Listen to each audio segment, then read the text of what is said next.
thank you very much. It's an honor. It was when the whole of the US team sat down to talks with NATO representatives, we're told, a deal was struck. Donald Trump does get on very well with the Secretary-General, and somehow, together, they found an answer to the Greenland problem. Shortly afterwards, President Trump posted saying, "We've formed the framework of a future deal with respect to Greenland and, in fact, the entire Arctic region." He went on, "Based on this understanding, I will not be imposing the tariffs that were scheduled to go into effect on February 1st. It gets us everything we needed to get. There was then a hurried scramble to ask the man himself, what's in this agreement? Does it mean America will own Greenland? He didn't give much detail. It's a long-term deal. It's the ultimate long-term deal.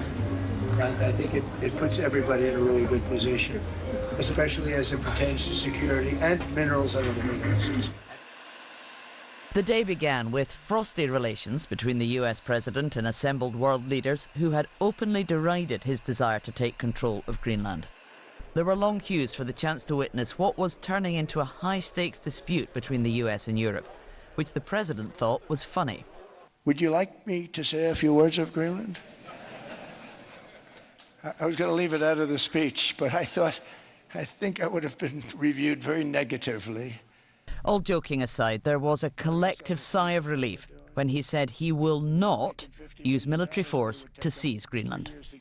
We never asked for anything, and we never got anything. We probably won't get anything unless I decide to use excessive strength and force where we would be, frankly, unstoppable. But I won't do that. Okay? Now everyone's saying, oh, good. That's probably the biggest statement I made, because people thought I would use force. I don't have to use force. I don't want to use force. I won't use force. He's ruling out the use of force, but not backing down. For the first time, Mr. Trump laid out a considered case for why he believes it's essential for the US to control Greenland's key geographic location. We need it for strategic national security and international security. This enormous unsecured island is actually part of North America on the northern frontier of the Western Hemisphere. That's our territory. It is therefore a core national security interest of the United States of America.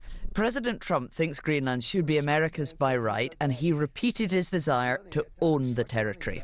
And that's the reason I'm seeking immediate negotiations to once again discuss the acquisition of Greenland by the United States, just as we have acquired many other territories throughout our history, as many of the European nations have. They've acquired. There's nothing wrong with it.